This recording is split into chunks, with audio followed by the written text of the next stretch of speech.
that fountain in his day, and there may I, though foul as he, wash all my sins away,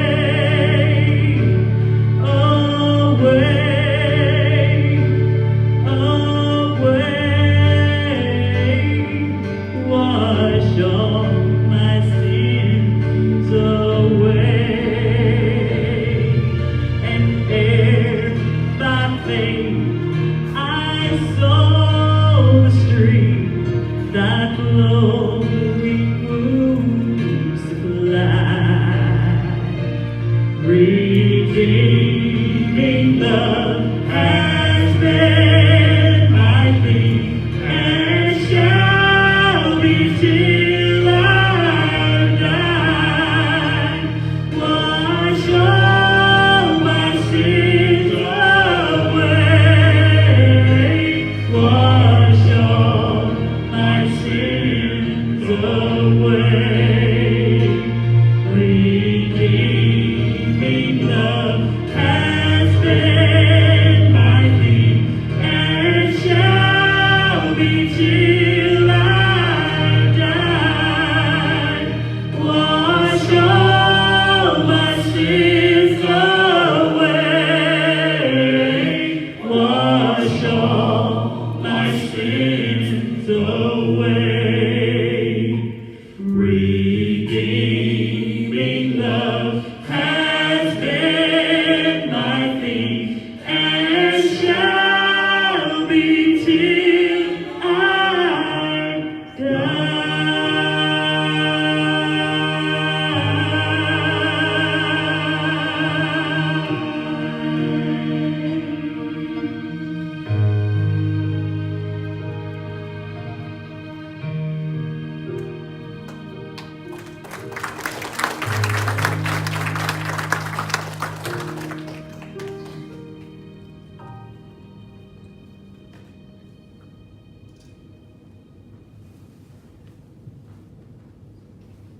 Amen. If y'all enjoyed the pearls this morning, y'all give them another round of applause. If you have your Bibles with you, please turn to the book of John. It's going to be in chapter 15, verse 1. John chapter 15, verse 1. If you don't have the Bible with you, there's often something to use in front of you. John chapter 15, beginning in verse 1.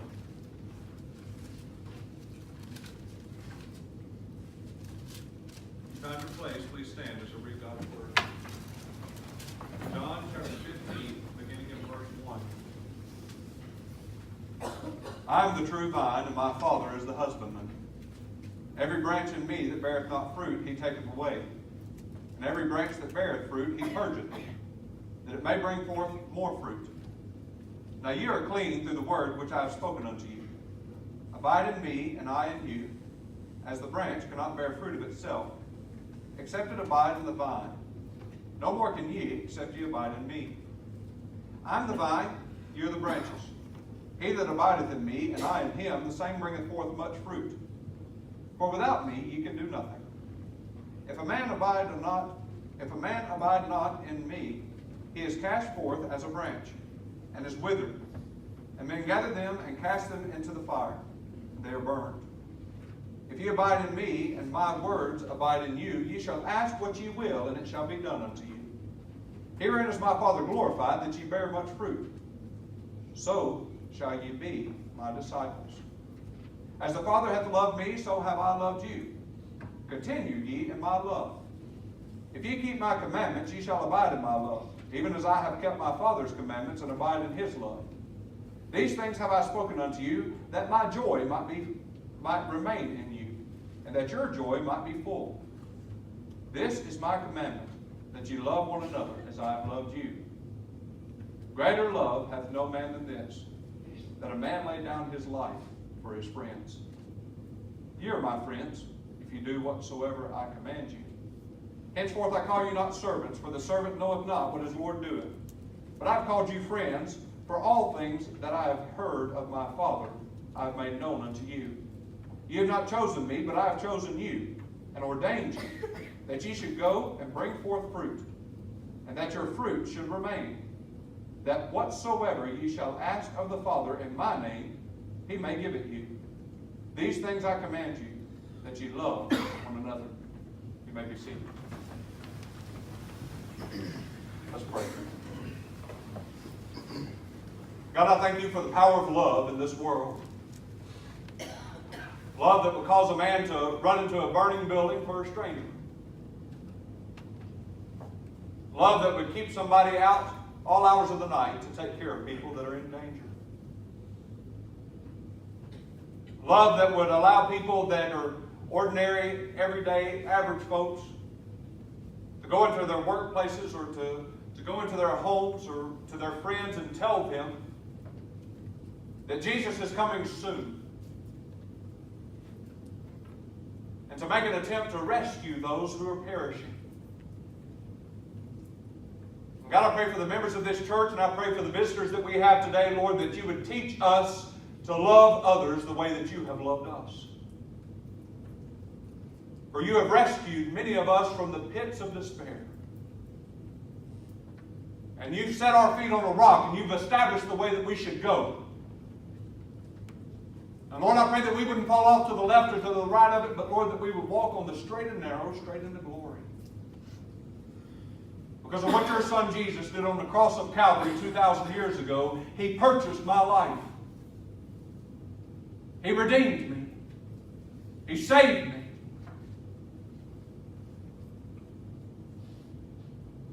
And by your word, I've been healed. I've been ransomed. I've been rescued. Lord, help us to be your ambassadors. Help us to answer that call. To be about your business until the day Jesus comes back. To work in your field, to labor in your vineyard. Lord, I pray that as a result of the people in this room going out and sharing the gospel with others, that many will enter into your kingdom. That many will be saved. Help us, Lord, to love. Help us to be fruitful. In Jesus' name I pray. Amen. All right, so here we are in John chapter 15, and Jesus is getting ready to depart. He's had some parting words with his disciples. He's going to tell them a few things before he leaves. Of course, we know he's going to go through the cross of Calvary, but he doesn't stay dead. He gets up on the third day, and he wanders around the earth talking to some of his disciples, and over 500 people at one time. And then he ascends up to the Father. That's where Jesus is right now. He's seated next to the Father, and he's making intercession for us. What does that mean? He's praying for us. Why? Why would Jesus have to pray for the followers that he has here on earth? He's praying that we won't succumb to temptation in our lives. He's praying that we will have the strength to do the things that he's asked us to do, to obey his commands. Some days we don't feel like getting out of bed in the morning, much less going out and doing the things that God's asked us to do. Sometimes we get lazy, tired, or worn out. I have to commend my wife last night. Some friends asked us to keep their kids so that they could go out on a date. If y'all don't know, we have 5, and then we added those 3, and then we have 1 that stayed the night with us. My wife said, "Yes, I want to hold that baby." Got a little baby. But she watched all them kids, and I sat in my room and watched TV. And she fixed all of us supper. And I tried to avoid the situation as much as I could. Sometimes we get lazy. It had been a long week. And I secluded myself. I don't know what you've been doing this week. I don't know how much work you've had. I don't know what strain has been put on you. But the Lord will give you the strength that you need to do the things that he's called you to. That's what he does. He flows through you to accomplish his will and his purpose in your life. And if you can't find the strength to muster up enough gusto to get out there and do it, It may be that you've cut yourself off from your strength. You cut yourself off from the vine. So here we are in John chapter 15, verse 1. Jesus said, I am the true vine, and my Father is the husbandman. You tie yourself into Jesus and you got all the strength that you need. Why do you have to throw the word true in there? It's because there's a lot of stuff you can tie yourself into that is not going to give you strength. It'll become rottenness to your bones. And you can turn to all different kinds of coping mechanisms and all different kinds of things that this world has to offer, but it's going to zap you. It's not going to help you. There's something that wells up deep within that the Lord gives you the strength to do His will if you go to the true vine, Jesus. It says that the Father is the husbandman. What does the Father do? Well, sometimes He'll have to come along through your life and prune some stuff out of there. Cut some stuff out. Make sure that you've got enough fertilizer in your life. Anybody know what fertilizer's made of? Don't say it out loud. There's plenty of that in your life. You got a lot of stuff going on and you're thinking, Lord, this stinks. But all the stuff that happens to you, all the stuff that comes along, all that fertilizer is just to make you more fruitful. I get lots of opportunities to minister to people because they're going through the lowest points in their life. There's a lot of people that listen to you when they're sitting on the other side of glass and you're talking through a phone. But there was a man out in our parking lot yesterday that had broken down. I didn't know his story. But he was broken down and he had a flat tire and he was trying to fix it and he was just working so hard and it was hot yesterday. And I pulled up and parked and he needed a tire so I handed it to him and then I left. I went off somewhere else to have an appointment with somebody. And I was gone for several hours and I came back and he was still there. He needed a jack too. His jack wouldn't do the job. So I pulled that jack out and he began to change that tire and we began talking and he just went through all the stuff he had been through. You see, I had left him to go visit somebody in prison. And I did some other stuff and then I came back and he said, I just got out of prison.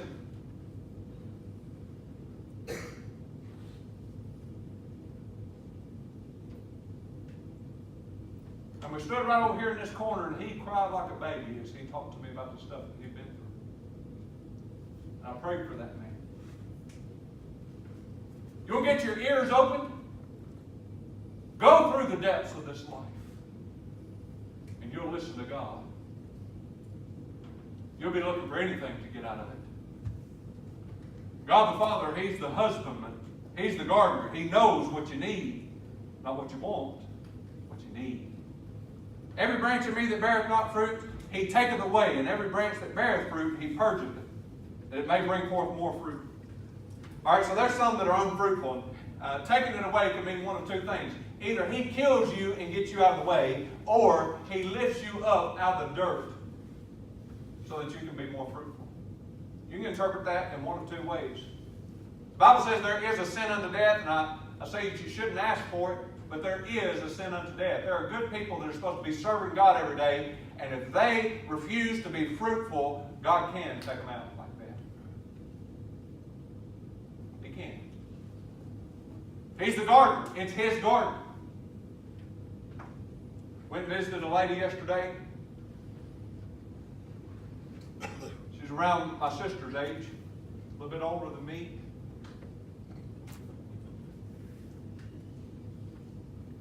Couldn't have kids.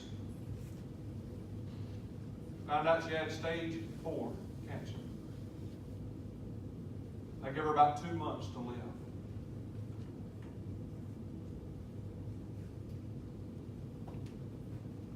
There's some folks going through some stuff right around here. And I've seen a lot of it this week. The way I met her was because I was visiting somebody in the hospital. He said, I need you to go and see her. I need you to go and visit with her. So I left him to go see her. You will find connections to people that are going through tragedy all over the place. All the time. The fields are white unto harvest. You can be fruitful if you want to be. You can go out there and serve folks the way that Jesus asked you to if you want to. There are so many needs.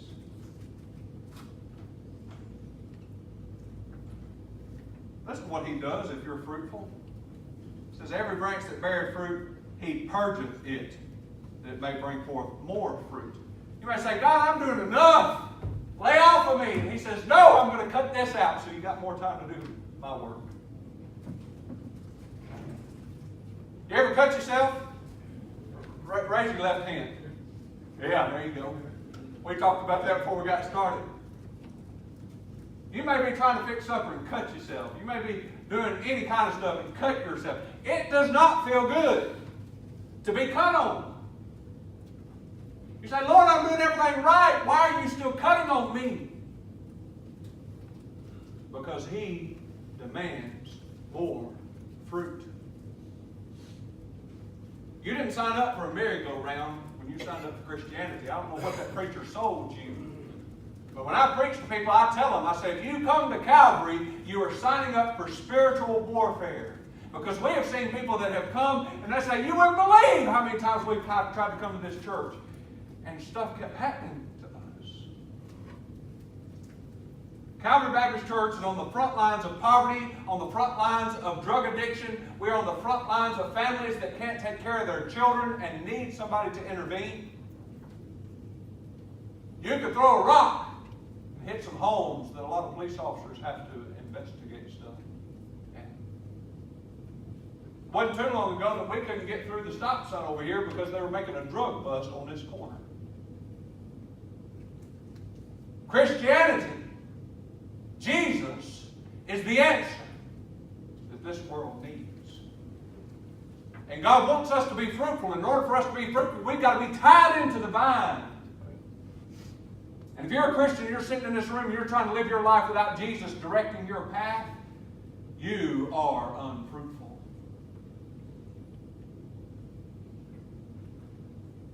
When you come to Him, He may start to snip on you a little bit, but you're going to be fruitful. He's a good gardener, unlike me. I've tried to plant some squash and some watermelons this year. I've never done it before in my life, and you can tell I ain't eaten a watermelon yet. The squash burned up in a few weeks. It was gone. But I had some hope for my watermelons. These vines were just growing, and they started spreading out. And I said, this is good. And then this little bulb came on the end, and it got bigger and bigger. And then a bunch of end rot got in. Well, I snipped that one off and threw it away, and I saw some other ones. I said, maybe. We'll see. Same thing happened again and again. And finally, my 7-year-old, she's got a little 3-foot hoe that I bought her, and she was playing outside. And she said, can I work in your garden? I said, yeah, cut it all down. It's worthless to me. It's not going to grow me a single watermelon. I don't know what I'm doing. The Father knows what He's doing in your life. If you'll trust Him, even if He kills you, He can make you fruitful. I've seen people saved at a funeral.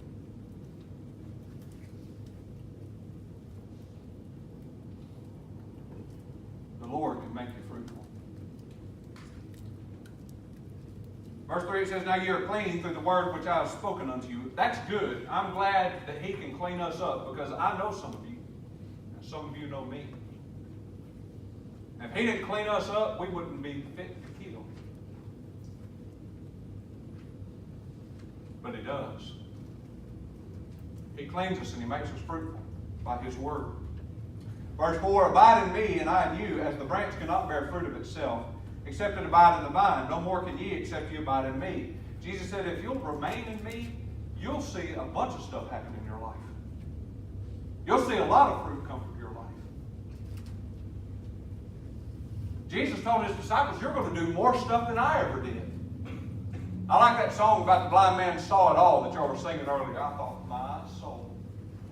How many things has God done on this earth in the last 2,000 years through people who are faithful to look for the Lord?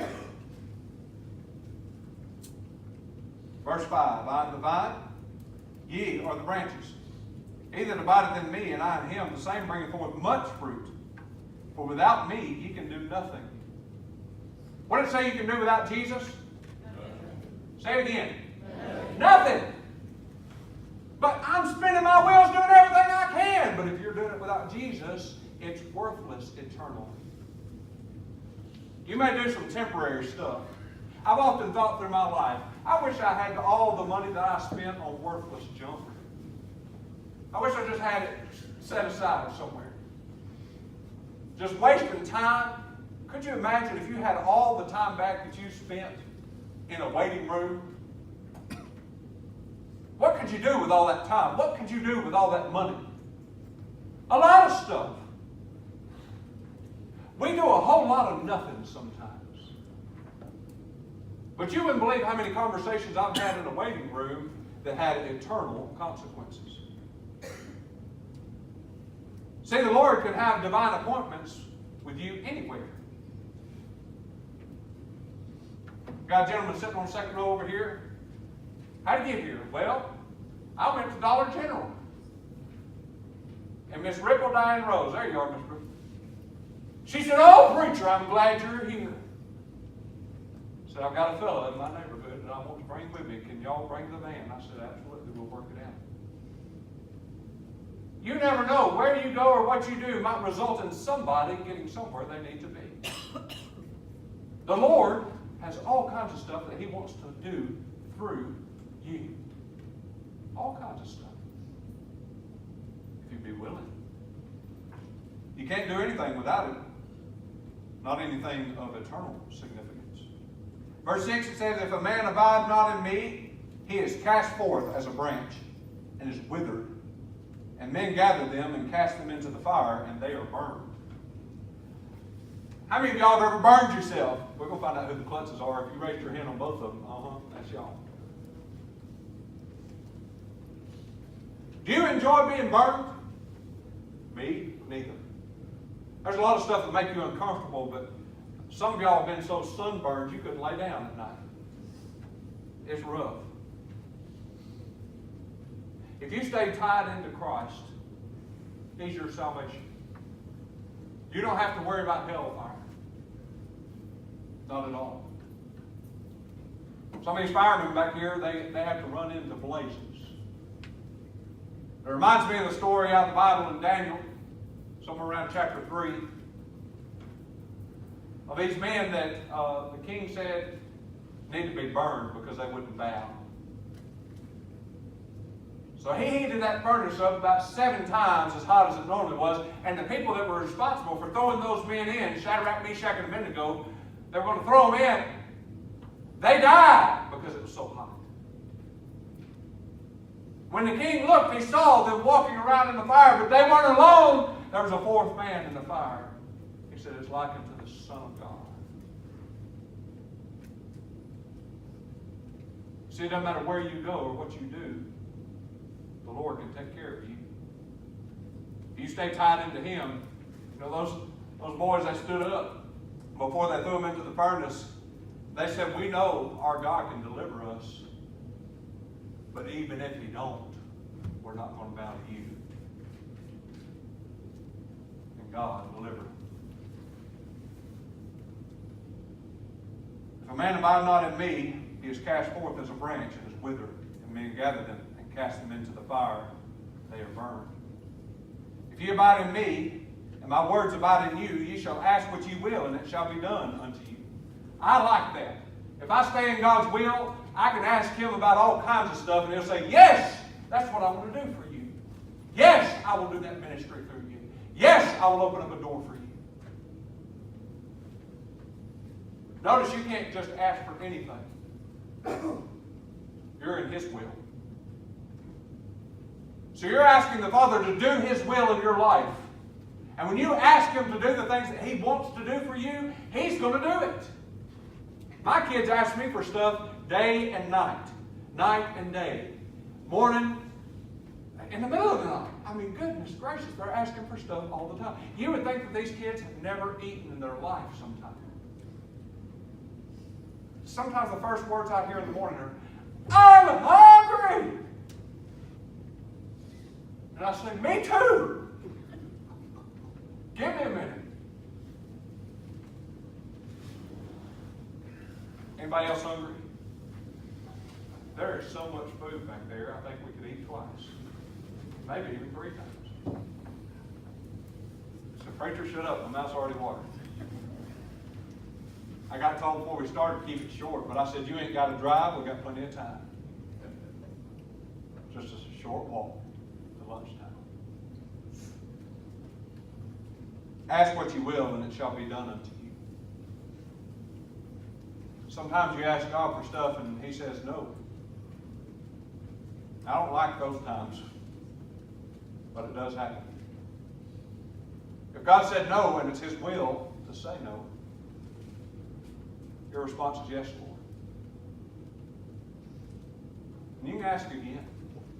I mean, the persistent widow, she kept asking the judge for justice. Eventually, he said the judge gave her justice, not because he was a righteous judge, but because she wouldn't shut up. Sometimes God will give you what you keep asking for if you don't shut up about it. But sometimes you'll regret the things that you kept asking Him about, because He'll give it to you. And then you'll have to deal with it. Verse 8, herein is my Father glorified, that ye bear much fruit. So shall you be my disciples. There's lots of people in this room that call themselves Christians. I hope that is equal to a disciple. If you're a disciple of Christ, then you are following His will for your life. That's what it means to be a Christian, a follower of the way. What way are you talking about? The way of Jesus. If you're following Him, you're His disciple. You need to bear some fruit in your life. You may be in here, you may not be a Christian. If you want to be, I can tell you how you can be saved today. Start following Jesus every day for the rest of your life and being fruitful. I mean, if I set before you a bowl of dog food and a bowl of ice cream, it would be a pretty simple choice. But that's not what we got. We've got hell or heaven. And it's for eternity. Pretty simple choice. You can choose to walk away from God, walk away from Christ, and go to hell. Where the worm doesn't die, you'll be in torment for all of eternity. Or you can come to Christ and ask Him to save you. He said if you ask Him, He will. If you call upon Him as your Lord and follow Him for the rest of your life, you'll follow Him right on into glory. And you'll spend an eternity in heaven. You can't outweigh the bad that you've done. A lot of people say, well, preacher, I think I've been pretty good. I think He'll let me in when I get there. I hope He'll let me in. No, the Bible says you can know for certain before you die that you are going to heaven. If you've got Christ, you've got life. If you don't have Christ, it's nothing. Your life is nothing. It says you don't have life. It's not whether or not your good outweighs your bad. It's if you got Jesus or not. Verse 9, it says, as the Father hath loved me, so have I loved you. Continue ye in my love. The Father loved His Son, but He sent Him to the cross. You need to know that about the Father. You need to know that He sent His Son to the cross. Jesus said, as the Father's loved me, that's the way I love you. And Jesus may send you into the flames. He may send you to the cross. How can He do that? How could the Father send His only begotten Son to the cross? It's because He knew He was going to get back up. He's got power over death. What are you afraid of? If the one you follow has power over death itself, even death shouldn't scare you. I get to deal with a lot of dying folks. I started working for hospice, and I get to pray with a lot of families, and lost a dear soul this week. Member of Danville Baptist Church over here. She liked to pick on the preacher. But when I was introduced to her, the preacher that introduced me said, now, when we go in here, she might be a little mean to you. She means well, but she'll pick on you. But don't you know, that old sweet saint that sits in that pew has served the Lord all of their lives. Don't you know that when their body is placed in a grave, they're nowhere to be found because they're with the Lord. They're not there. I don't care if you put this old body in a pine box or just throw me in a ditch somewhere and cover me up. Because when my Lord comes back, all He has to do is say, get up, and I'm there. That's it. It doesn't matter if I'm in the depths of the ocean. The Bible says when He comes back, He can pull up bodies from anywhere. Give them new life. As the Father loved me, so have I loved you. Continue ye in my love. Verse 10. If ye keep my commandments, ye shall abide in my love, even as my Father, even as I have kept my Father's commandments and abide in His love. Jesus' commandments aren't necessarily that hard to follow. I mean, if I told you all to stand up, and later I'll do this, I'll say, everybody in this room, except for the firemen and the EMS, say, everybody get a big old circle around this room. You wouldn't believe how everybody would just circle up around these pews. I tell all of the firemen, I'm going to ask y'all to come stand in the middle, all the EMS, all emergency responders. I'm going to have y'all stand in the middle of this aisle right here, and we're all going to circle around y'all in prayer. It's very easy commands to follow. Same thing is true for Christ. The things that He asks you to do are not difficult to understand. Where does the difficulty come from? It comes from the time that you decide that you want to do something else. That's it. When you set your will up against God's and you say, God, I don't want to do it. Golly, I get that a lot in my house. I don't want to. I don't want to. When one of my girls was about 2 years old, she hit her mama. Got in trouble. And I was getting all over her, right there in front of her mama, and I said, you need to apologize to your mama. And my wife sat there after a minute, she said, she don't know what you're saying. I said, she does too. Been talking since she came out. I said, you need to apologize to your mama. And her mama said, just let her go. She don't. And then these words came out of her mouth. I don't want to. And I shot a look at my wife. I said, I told you. She knew what she was saying. Do it. I don't want to. A 2-year-old can set their will up against their mother and father and disobey them. Why do you think God tells you to honor your mother and father and to obey them? It's so that you could learn how to honor and obey Him. That's why. It's to teach you how to honor and obey His will for your life. It has nothing to do with how hard the commandment is. It has everything to do with your will versus His. If you set your life up against God of the universe, you're going to lose. You're going to lose. It will kill you. It'll kill you twice. Once a physical death, and then you'll die for all of eternity in hell. Death for God is not annihilation. Death for God is separation. When I deal with families that have lost a loved one, I tell them, this death doesn't mean that they're gone forever. It means that you're separated from them for a while. But if they've got Christ, if you've got Christ, you'll be reunited. What happens if one of y'all don't? That's eternal separation.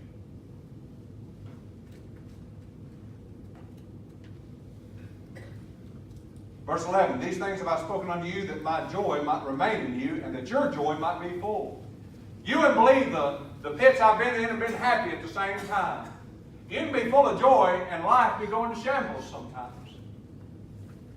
When I walked into that hospice to interview with them, they said, now preacher, we need to make sure that you understand sometimes we're going to laugh about some of the stuff that happens, and we're not being crass, we're not trying to be rude. It's just to be able to make it through this stuff, we have to have some kind of humor, some kind of joy. I said, don't you worry about it. I've laughed at the funeral home a lot. Because I get to talk with families, they start telling stories on somebody that can't defend themselves anymore, and that story just plays out. You wouldn't believe the laughter that I've enjoyed at the cemetery, at the funeral home, around the bedside of somebody that was about to pass away. You can have joy in the worst circumstances of this life if you know the giver of life. He wants your joy to be full. And if you're in here today and you're depressed, sometimes there's some clinical reason and sometimes there's a spiritual reason. Now, if you got clinical depression, you see a doctor. If you got spiritual depression, you get on your knees before God and say, God, restore to me the joy of my salvation. If you ain't never been saved, you got a reason to be depressed. You come to me and I will share Jesus Christ with you. And I've seen a lot of people come to me almost crying, saying, preacher, I need to be saved. And when we finish praying, they got a goofy old grin on their face from ear to ear. Because there's a joy there that they've never had before. And if you don't understand that kind of joy, come see me. I'll tell you about it. Verse 12 says, this is my commandment, that ye love one another as I have loved you. Now notice, it doesn't say here to love other people as much as they deserve. Because there are a lot of folks in your life that you're supposed to love and you have a hard time with it. Because of who they are, because of what they've done. Jesus said you're supposed to love the way that He loved you. I've been studying about hospitality this week because that was our Sunday school lesson. Of course, we didn't have Sunday school this morning. Those of you that read your Sunday school lesson, you'll know what I'm talking about. They said the word hospitality comes from two Greek words that means to love a stranger. That's what hospitality is. To love strangers. So what we're doing is we're inviting a bunch of strange-looking folks, all dressed in uniforms back there. Y'all look at them. Everybody turn around and look at them. We invite strangers to come in, and then we're going to feed them till they're sick. I mean, that's what Baptists do. You put so much food in front of somebody and then hand them a plate and say, here's your challenge, fit as much as you can and make it empty when it's done. And then we'll give you a dessert plate. Boy, that food's good. Y'all don't know what y'all in for. If y'all talk to the police, that's why you're here, ain't it? I mean, they told us, we fed them 2 years ago. And I was eating over here at Ryan's one day, and Ben Caldwell come up to me and he said, preacher, when are you going to feed us again? 2 years later, he's still talking about it. Boy, some good food. Shut up, preacher, we know.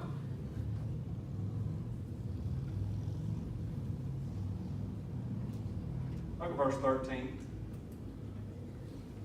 That's why I picked this passage today. Greater love hath no man than this, that a man lay down his life for his friends. Gentlemen, we brought you here today to commend you for laying down your life for people sometimes you don't even know. Greater love hath no man than this, that a man lay down his life for his friends. Jesus said to him, you are my friends if you do whatsoever I command you. Henceforth I call you not servants. For the servant knoweth not what his Lord doeth, but I have called you friends, for all things that I have heard of my Father I have made known unto you. God tells you exactly what He's doing. The reason a lot of missionaries sign up to leave their families and go around the world and possibly die while they're there is because they already know the plan. They already know the story. If it kills them, all they've got to look forward to is an eternity in heaven along with the people that they have ministered to and shared the gospel with. When I surrendered to the ministry at 17 years old, I started preaching over at Country Cottage. I told them the other day. assisted living home. I said I had to start there because the patients couldn't leave. And I preach in nursing homes or places like that for a while, and then finally old Danville over here that I mentioned earlier, they'd have me come speak. But you know where I learned to preach? I got off the plane in Las Vegas as a summer missionary, and the fellow driving the car said, "We are going to the nursing home and you are going to share a message." I said, "I ain't got nothing ready." He said, "I don't care." So that taught me to be ready. And then the next summer I went as a missionary to the Philippines.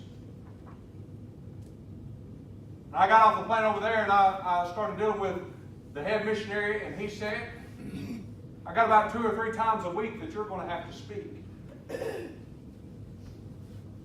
When I came back home from that trip, I was ready to preach or to teach or to speak 3 times a week. That was in July. In October, I started pastoring my first church at 20 years old.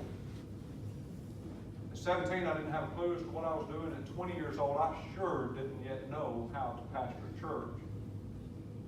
But over the last 15 years, God has trained me and taught me and led me to you. Now, I started following His commandments at 17. And here I am at 35, still doing it. And the fruit that He has borne through my life, I won't even know until I get there. But I know that there are people that are going to heaven when they die because God sent me to them. One example of that was a little old man. My daddy and my granddaddy, they were loggers. And they logged all over Alcorn County into Tennessee, all over the place. But they bought some land over here across the state line in Tennessee, and there was a man that lived there, and he was so close to death that they said, "Well, you can just live in this house, and when you pass away, we'll take care of it." I guess he was in his 80s. One day I got in my pickup truck and I was driving all over Alcorn County just praying, "Lord, what do you want me to do today?" Now I started driving this way and that and just praying, which way to go. GPS, God's positioning system. If you ain't never tried it, you ought to try it.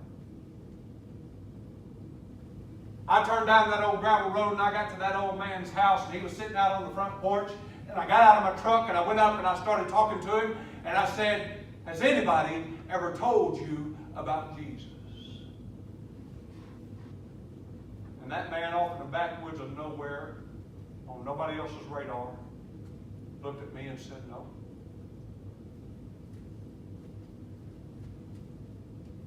Right then and there on that front porch, that man gave his life to Christ. Wasn't much left, but he gave what was left to Jesus.